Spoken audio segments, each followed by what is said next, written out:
और ये बात याद रखना, अल्लाह के नाम पर लुटाने वाला अगर गुनहगार भी है तो भी वो अल्लाह का महबूब है। ये भी सुनना हदीस मुबारका में। सब्सक्राइब कीजिए हमारे चैनल नूर रज़ा को और बेल आइकन को प्रेस कीजिए, जिससे आपको हमारी न्यू वीडियो की नोटिफिकेशन मिलती है। सैयदना गौसुस सकलैन रज़ियल्लाहु मौला तबारक व तआला अन्हु की बारगाह में एक शख्स हाजिर हुआ और हाजिर होकर गौसे पाक रज़ियल्लाहु तआला अन्हु से कहता है कि आप जीलान के हैं और आपका नाम अब्दुल कादिर है। उस वक्त गौसे पाक की पोजीशन ये थी कि 20 रोज से फाके में थे। कितने दिनों का फाका था? 20 रोज का फाका था, कुछ खाने को नहीं था और 20 रोज से फाके में थे गौसे पाक रज़ियल्लाहु तआला।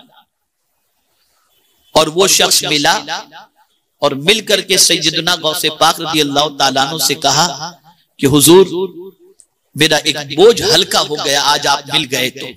कहा क्या बोझ हल्का हो गया? कहा आपकी वालिदा ने सोने का एक टुकड़ा आपके लिए दिया था, मैं तलाश कर रहा था बगदाद में आप मिल जाए, अल्लाह का शुक्र है कि आप मुझे मिल गए।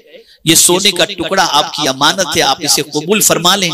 यहाँ पर फाके की नौबत है, बगदाद के अंदर बड़ी अजीब सिचुएशन है, तो ये मुझ पर अल्लाह का करम हो गया कि आपसे मुलाकात उसने करा दी, सोने का टुकड़ा ले रहे। गौसे पाक फरमाते मैंने वो सोने का टुकड़ा लिया और कहां गए गौसे पाक? बैंक में जमा कराने गए? नहीं, कहां गए? फरमाते गौसे पाक रज़ियल्लाहु तआला अन्हु कि मैं उस जगह पर पहुंचा जहां पर 70 औलिया किराम फक्र फाके के अंदर थे। कितने औलिया किराम? 70 औलिया किराम फक्र फाके में थे। वहां गया, उस सोने के टुकड़े में से एक टुकड़ा मैंने किया और उन औलिया किराम को देते हुए मैंने कहा कि मेरी माँ ने मेरे हिस्से का कुछ सोना मुझे भेजा है, मैं उसमें से आपको दे रहा हूं, इसलिए कि मेरा ज़मीर इस चीज की इजाजत नहीं दे रहा था कि मैं पेट भर करके खाऊं और आप भूखे रहे। अता फरमा दिया। और फिर सैयदना गौसुस सकलैन रज़ियल्लाहु तआला अन्हु बगदाद की सरजमीन पर उसी सोने के टुकड़े में से थोड़ा सा अपने लिए रखा और बाकी टुकड़े का गौसे पाक रज़ियल्लाहु तआला अन्हु ने खाना खरीदा और बगदाद के फकीरों को आवाज लगाने के लिए कहा कि जो भूखा हो आए और अब्दुल कादिर के दस्तरखान से अपना पेट भर करके जाए। ये थी फकीरों से मोहब्बत। और सैयदना गौसे आज़म रज़ियल्लाहु तआला अन्हु फरमाते हैं मेरे मौला ने मुझसे फरमाया, सुनो, गौसे पाक फरमाते मेरे मौला ने मुझसे फरमाया अब्दुल कादिर अगर मुझे तलाश करना हो तो फकीरों के पास बैठा करो, मुझे पा लिया करोगे। ये गरीबों की तहकीर न करो, फकीरों को झिड़को नहीं, बल्कि सैयदना गौसे पाक रज़ियल्लाहु तआला अन्हु की आदत करीमा थी कि जब घर से निकलते ना तो बहुत सारे फकीर घेर लेते थे। सब मांगने वाले ही नहीं होते थे, कुछ लोग ऐसे होते थे, या गौसे सकलैन हमारे लिए दुआ कर दे, या गौसे पाक हमारे लिए दुआ। गौसे पाक आराम से खड़े रहते थे, सबकी सुनते थे, सबके लिए दुआएं करते थे। और उन दुआओं का करिश्मा ये कि सीरत निगार लिखते हैं कि उनमें से बहुत सारे फकीर और मिस्कीन तो अल्लाह के वली बन गए। ये गौसे पाक।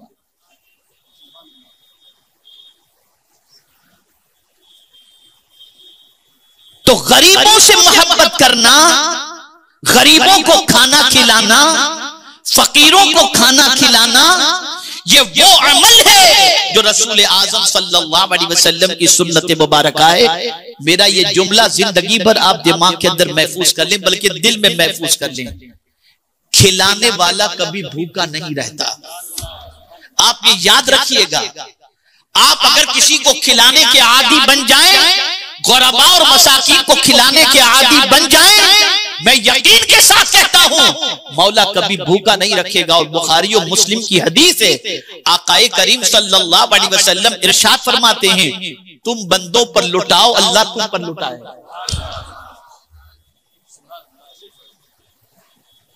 अब हम अपने अमाल का जायजा लें, अपनी आदतों का जायजा लें, अपनी सोच का जायजा लें कि अल्लाह के नाम पर लुटाते वक्त हमारी कैफियत क्या होती है।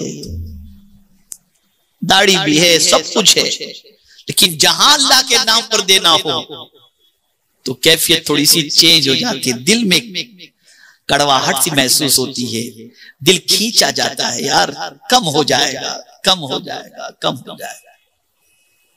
इल्ला माशाअल्लाह सबकी ये पोजीशन नहीं निकलता। और बड़ी मादरत के साथ कि तंगदस्ती के जमाने के अंदर सबसे ज्यादा अगर पैसे की कटौती नहीं होती है तो दीन के नाम पर होती है।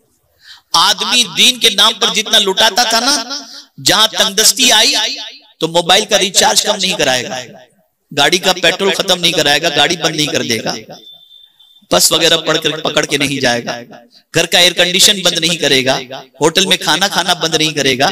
तंगदस्ती में भी ये सब चलता रहेगा। कटौती करेगा तो इस चीज की कटौती करेगा कि यार ये दीन के नाम पे ये ज्यादा जा रहा है, इसको काटो पहले। जिसके सदके में मिलता है उसी को पहले काटता है। ये अजीब सोच है। अब आइए मैं आपको समझाऊं कुरान ने अल्लाह वालों की क्या शान बयान फरमाई। वसारिउ इला मगफिरतिन मिन रब्बिकुम व जन्नतिन अर्दुहा अस्समावातु वल अर्द उइद्दत लिल मुत्तकीन। अल्लाह की मगफिरत की तरफ दौड़ो और उस जन्नत की तरफ दौड़ो जिसकी चौड़ाई जमीन और आसमान के बराबर है। और ये जन्नत किसके लिए बनाई गई? तो कुरान ने कहा उइद्दत लिल मुत्तकीन, ये अल्लाह वालों के लिए तैयार की गई है। कौन शैतान वाला अपने आप को कहेगा? सब तो अल्लाह वाले ही कहेंगे, लेकिन अल्लाह वाला जिसे कुरान कहे वही अल्लाह वाला है। अब हम कुरान से पूछते हैं, कुरान तू बता अल्लाह वाला कौन है? तो कुरान कहते हैं, पहली ही बात कुरान ने बयान फरमाई, अल्लज़ीना युनफिकूना फिस्सर्रा वद्दर्रा। अल्लाह वाला वो है जो खुशी में भी अल्लाह के नाम पे लुटाता है और तकलीफ में भी अल्लाह के नाम पे लुटाता है। ये है अल्लाह वाला, तकलीफ में हाथ रोकता नहीं, जो है वो लुटाता है। और कैसा लुटाता है? उम्मुल मुमिनीन हजरत आयशा सिद्दीका रदी अल्लाह तआला अन्हा के हवाले से हदीस शरीफ में है, उनके दरवाजे पर एक साइला आई, खातून आई और आकर के उसने अल्लाह के नाम पर मांगा। उसके साथ उसकी 2 बच्चियां भी थी। उस वक्त उम्मुल मुमिनीन के पास सिर्फ एक खजूर थी। क्या था उनके पास? एक खजूर। वो रसूल आज़म जिसकी मिल्कियत में अल्लाह अज़्ज़ा व जल्ल ने सब कुछ रखा, कुल जहां मिल और जौ की रोटी गिज़ा, उस शिकम की कनाअत पे लाखों सना। लेकिन घर में क्या है? एक खजूर। एक खजूर घर में। साइला ने दरवाजे पे दस्तक दी और कहा अल्लाह के नाम पे दो। उम्मुल मुमिनीन फरमाती हैं कि मेरे घर में एक खजूर के अलावा कुछ नहीं था, मैंने फौरन उस मांगने वाली को एक खजूर अता कर दी। वो एक खजूर, सिर्फ एक ही थी खजूर, वो भी अल्लाह के नाम पे अता कर दी। अब उस खातून ने क्या किया? उसके साथ 2 बच्चियां थी। भूख तो उस खातून को भी लगी थी, चाहती तो खुद अकेली खा लेती, लेकिन हदीस मुबारका में कि उस खातून ने खजूर के 2 टुकड़े किए। खजूर के 2 टुकड़े किए, आधा टुकड़ा एक बेटी को दिया, आधा टुकड़ा दूसरी बेटी को दिया। ये देखकर उम्मुल मुमिनीन का दिल भर आया। हुजूर सल्लल्लाहु अलैहि वसल्लम जब तशरीफ लाए तो अर्ज करती हैं, सरकार क्या माँ अपने बच्चे पर इतनी मेहरबान होती है कि खुद भूखे रहकर अपनी बच्चों को खाना इस तरीके से खिलाती? एक खजूर थी, खुद भूखी थी, लेकिन उसको भी 2 बच्चियों में तकसीम किया। आका करीम सल्लल्लाहु अलैहि वसल्लम फरमाते हैं, हाँ माँ की ममता होती ही कुछ ऐसी है, लेकिन उस माँ की ममता से भी ज्यादा अगर कोई मेहरबान है तो शारहीन फरमाते हैं अल्लाह अज़्ज़ा व जल माँ से भी ज्यादा अपने बंदों पर मेहरबान है।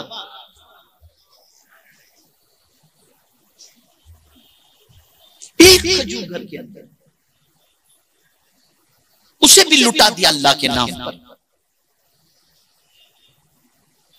तो अल्लाह का महबूब बनना आसान काम नहीं है। नफ्स को रगड़ना पड़ता है, नफ्स से जंग करना पड़ता है।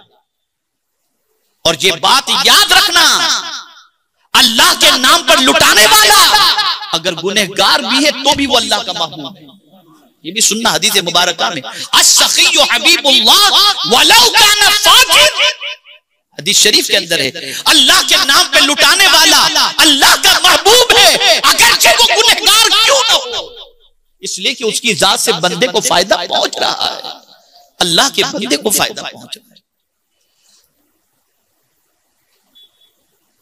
तो ये वो सुन्नतें हैं जिन सुन्नतों पर अमल हम नहीं कर पाते, इसलिए सब कुछ रखते हुए मोहल्ले वालों के भी महबूब नहीं बन पाते। लेकिन जब ये सुन्नतों पर आदमी अमल करता है तो सिर्फ बंदों का नहीं, खुदा का भी महबूब बन जाया करता है। ये फरमाया गया फत्तबिऊनी, हुजूर के रास्ते पर चलो, और ये वो रास्ता है। दाढ़ी रखना भी रास्ता है, लेकिन महबूब सुबहानी जो गौसे पाक बने, इन सख्त मराहिल से गुजरने के बाद